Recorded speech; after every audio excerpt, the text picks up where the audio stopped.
Muy buenos días, amable audiencia del programa Ciencia al Pueblo. Con ustedes nuevamente esta mañana de sábado, como cada una de las mañanas de estos últimos años en las cuales hemos traído personajes de la comunidad científica que desde su práctica investigativa han permitido tener más conocimiento y más ciencia para el pueblo.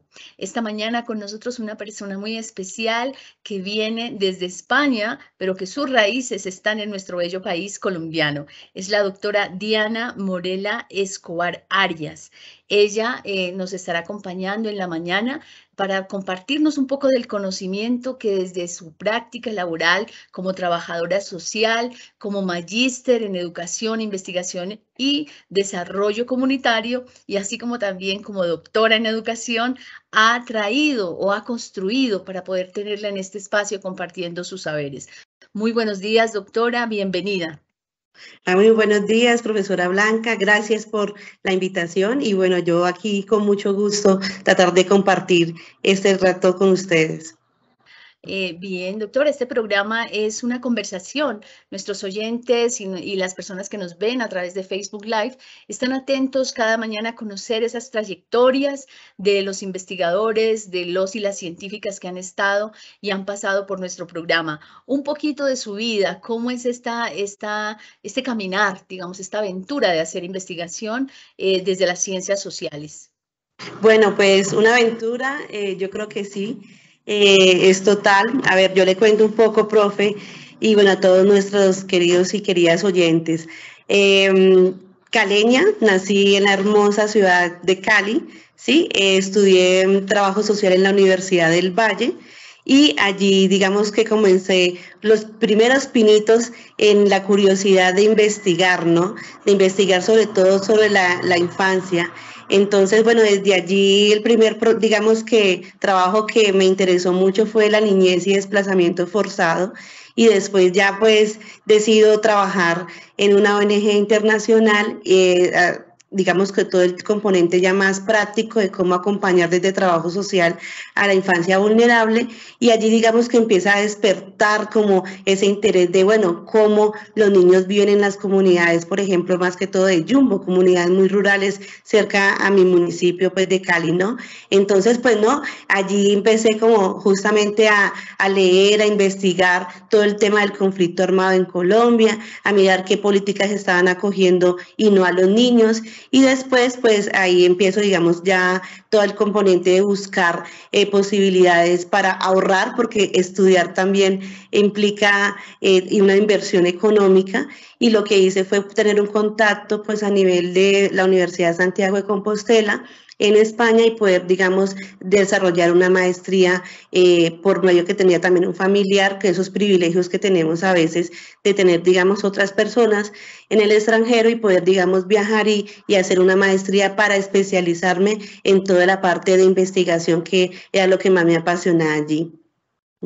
Este trabajo uno dice, pues, cómo viaja uno con esas preocupaciones y esas angustias que vive nuestro país en relación con la violencia para comprenderlo desde un escenario internacional. ¿Cómo es cómo se hace una investigación desde España? ¿Tiene que ver algo con la posibilidad de abstraerse un poco y mirar de lejos todas esas categorías o esos tópicos que se entretejen alrededor de esa temática? Sí, claro, por supuesto. Yo en ese experiencia laboral que tuve, yo quedé como muy cargada a nivel práctico, ¿no? De conocer todas esas experiencias, todas esas problemáticas que estaban allí con los niños, pero yo sí necesitaba como un espacio de retiro, si se puede decir, para poder a nivel teórico comprender un poco todas esas categorías que a veces nos pensamos desde la teoría, ¿no?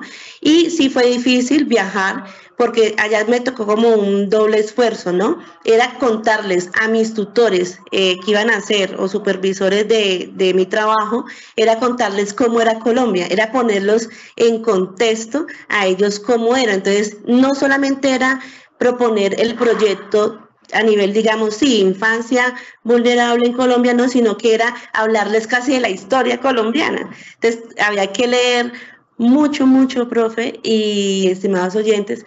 La verdad es que fue un proceso muy difícil, pero digamos que logramos o logré en un año poder, digamos, presentar un buen resultado. También hice un trabajo colaborativo, fue un trabajo empírico, entonces en los primeros 4 o 5 meses fue totalmente de inmersión eso, de poder contextualizar bien la problemática, diseñar bien un proyecto y luego lo que después hicimos un trabajo más de ejecución con la gente que había quedado en Jumbo. O sea, yo nunca me desconecté con lo colombiano, porque hasta me propusieron algunos profesores, me decían, ¿por qué no investigas algo de aquí de España? ¿O por qué no investigas una problemática comparativa entre España y Colombia? Pero digamos que yo, tanto en la maestría como en la tesis, siempre tenía ese interés y ese deseo de seguir investigando en mi país. Y una de esas cosas, bueno, más adelante ya les cuento, porque hoy estoy aquí en Antioquia, en Río Negro, estoy aquí para poder, digamos, también socializar todo lo que estoy haciendo allá. Bueno, ¿qué resultó de allí que pudiéramos decir lleva a la comunidad a recibir de tu trayectoria investigativa, Diana? ¿Qué nos queda para nosotros como sociedad? ¿De qué sirve alimentar ese conocimiento en materia de lo que significa las infancias, riesgos en condición de desplazamiento, todo ese tipo de cosas que tú construiste, cómo puede beneficiarnos como sociedad? ¿Qué nos queda?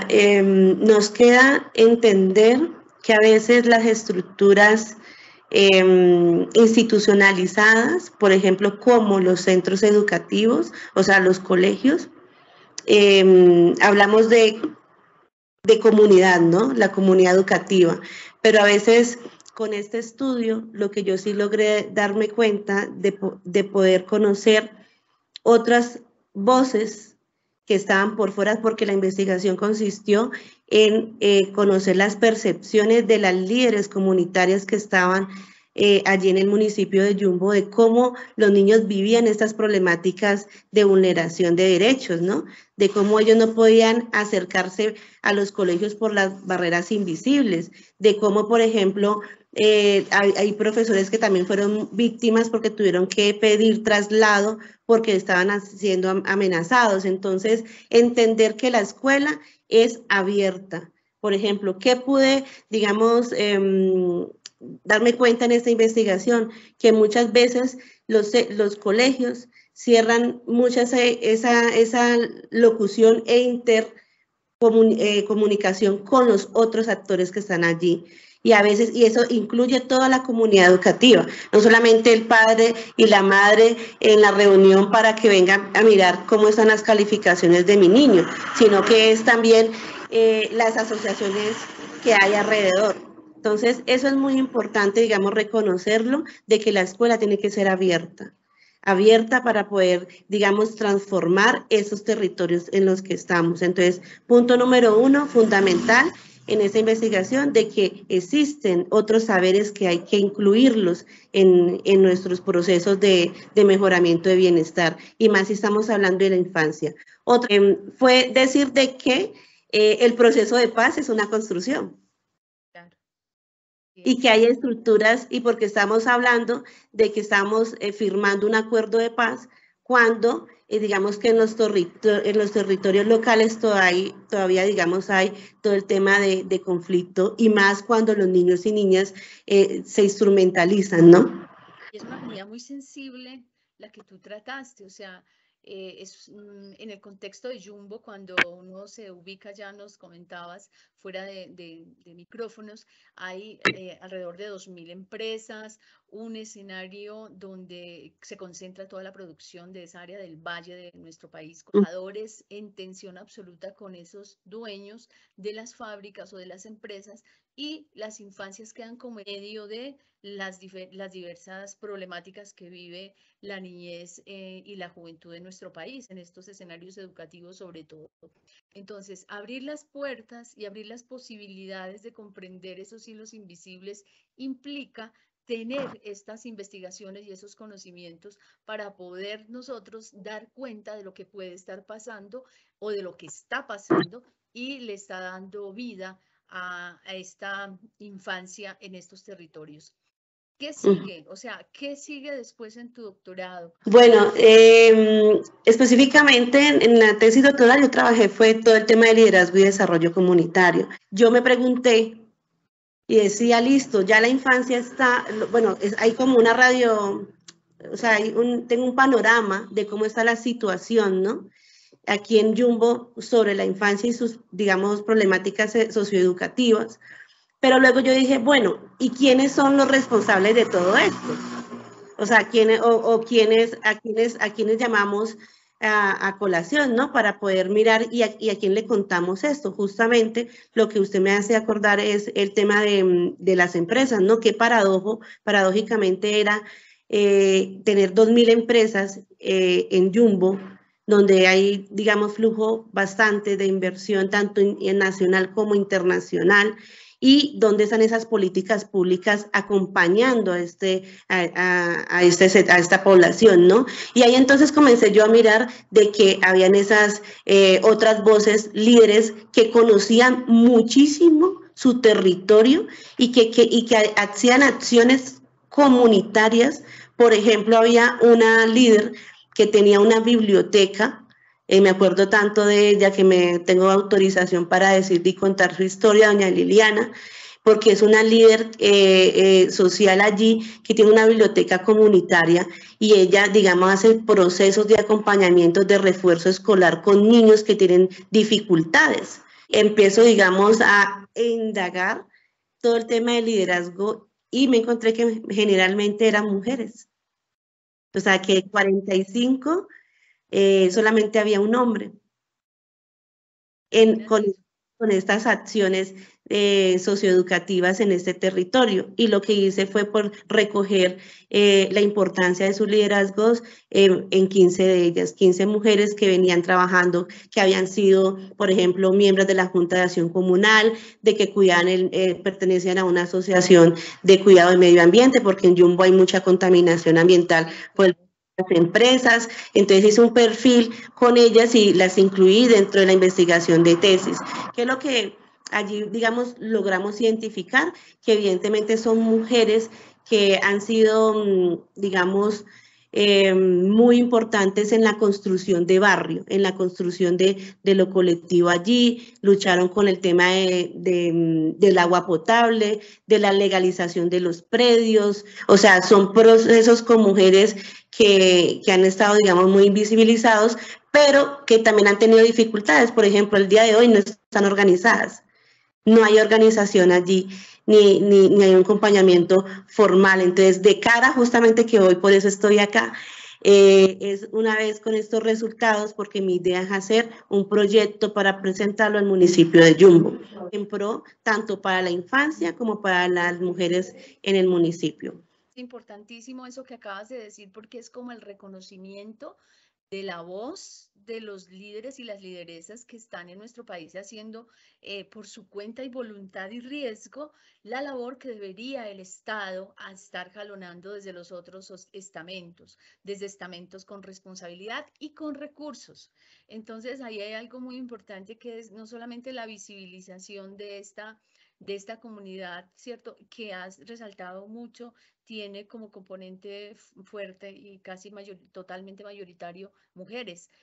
Como ellas, quizá a lo largo del país se replica esa condición de liderar procesos a partir de comunidades que van a estar siempre quizá invisibles, en tanto no se hagan procesos de reconocimiento y que se trabaje con ellos hacia una integración de líderes a lo largo del país. Eso generaría desde todo punto de vista una fortaleza para blindarse frente a todos estos ataques que en estos momentos se están dando contra muchas personas que lideran procesos de orden social a lo largo del país. No quiere decir que no las haya, pero sí creo que una organización nacional de líderes en todo el sentido de lo que representa esta fuerza trabajadora desde cada rincón sería de gran importancia.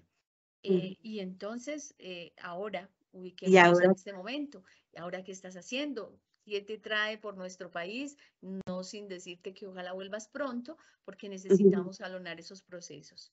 sí, bueno, ahora estamos haciendo una estancia que voy a estar 2 meses aquí en Río Negro, en la Universidad Católica de Oriente, y el objetivo es justamente socializar todo este hermoso, digamos, trayectoria que me ha acompañado como mujer, como investigadora, y en un tema muy importante también porque con todo esto he sido privilegiada, hablo del privilegio porque en España, en la Universidad de Santiago de Compostela, me han acogido, ¿sí? Y en este momento estoy de la mano de un grupo de investigación de referencia competitiva que tienen proyectos a nivel europeo y a nivel estatal de España.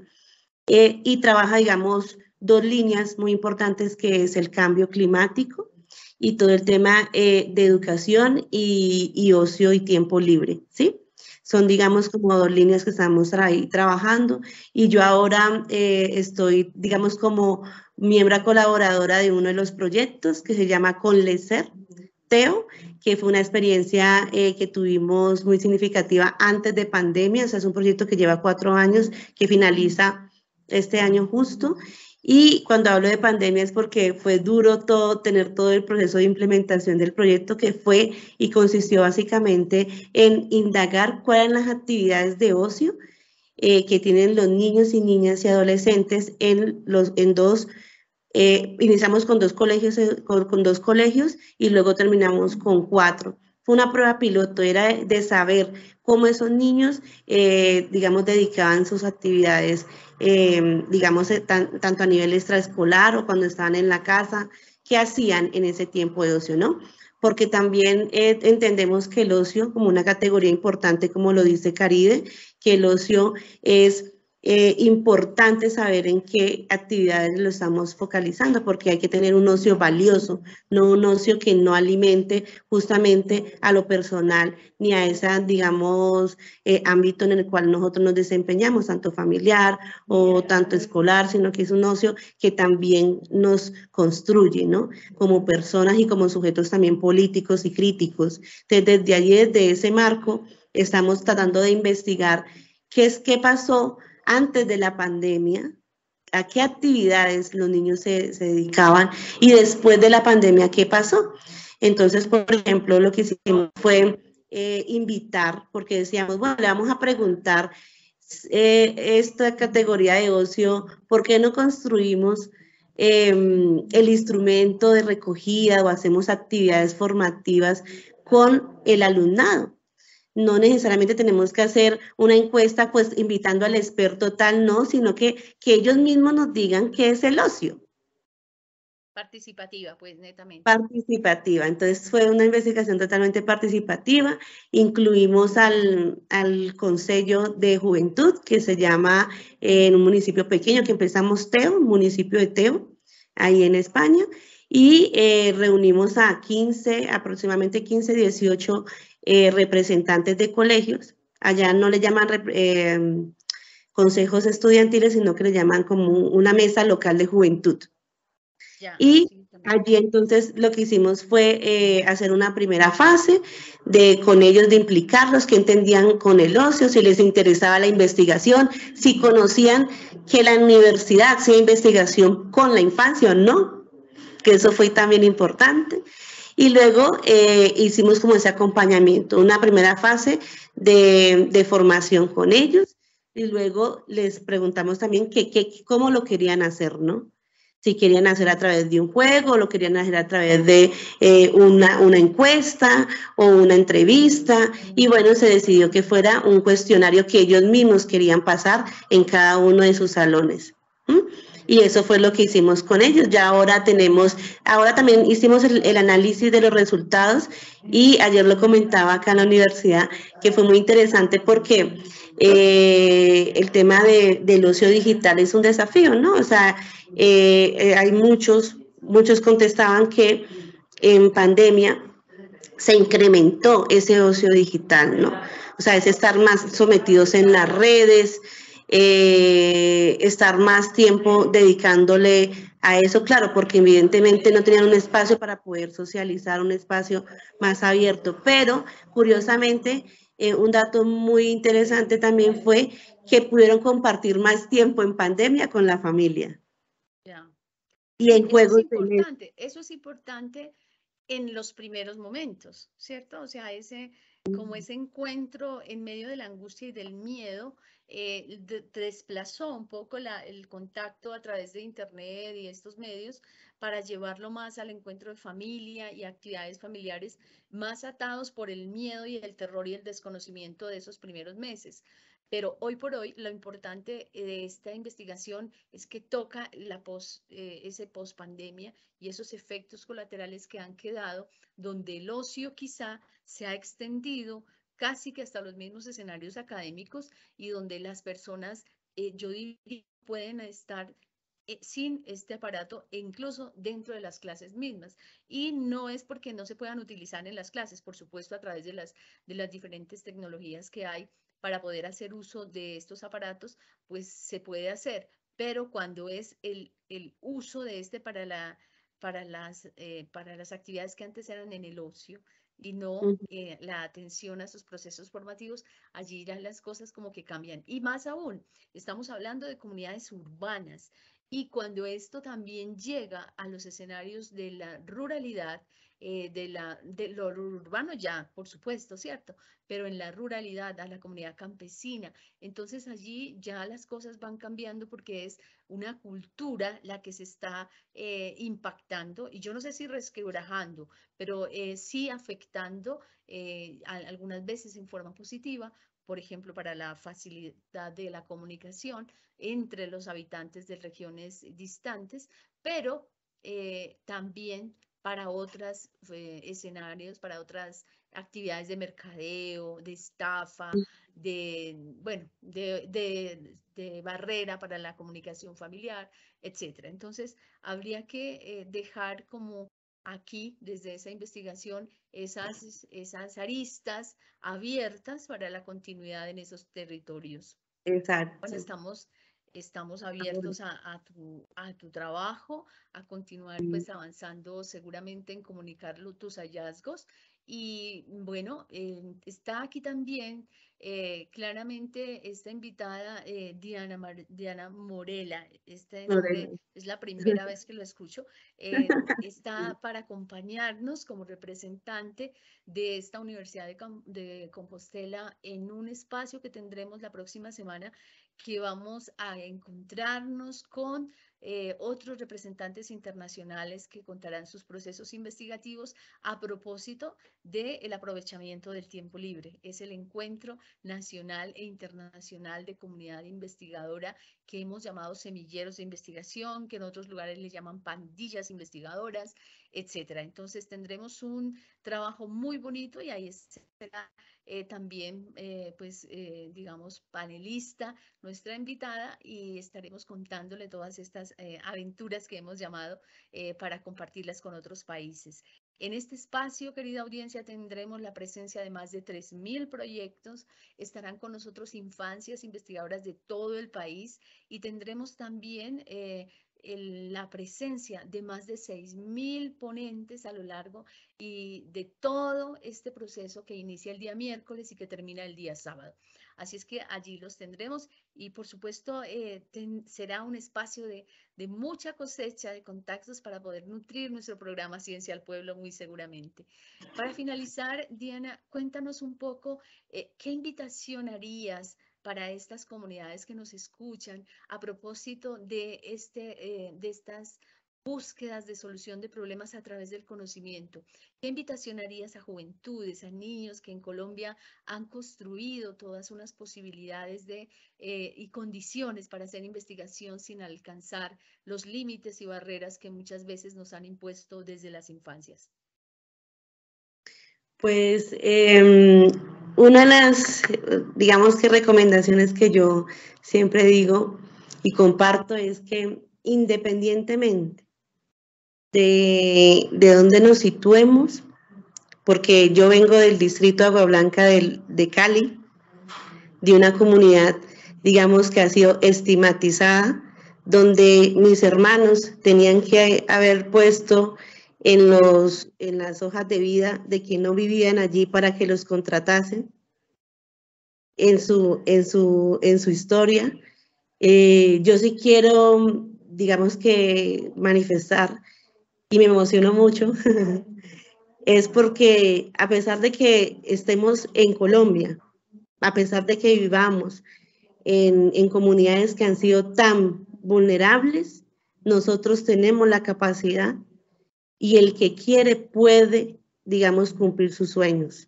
Yo nunca pensé que el sueño de ser doctora lo iba a lograr, porque siempre el factor económico primó en mi hogar, en mi familia, y digamos que conté, gracias a Dios, con un acompañamiento de una madre que estuvo siempre allí. Vamos, hagámosle, tú puedes. Ella también fue líder comunitaria y no necesariamente fue profesional y fue a la universidad y tuvo el título, pero eso, digamos, fuerza que siempre estuvo allí, me acompañó. Y no solamente ella, sino el rodearse de personas que efectivamente te pueden, digamos, aportar y a sumar a tu proyecto vital.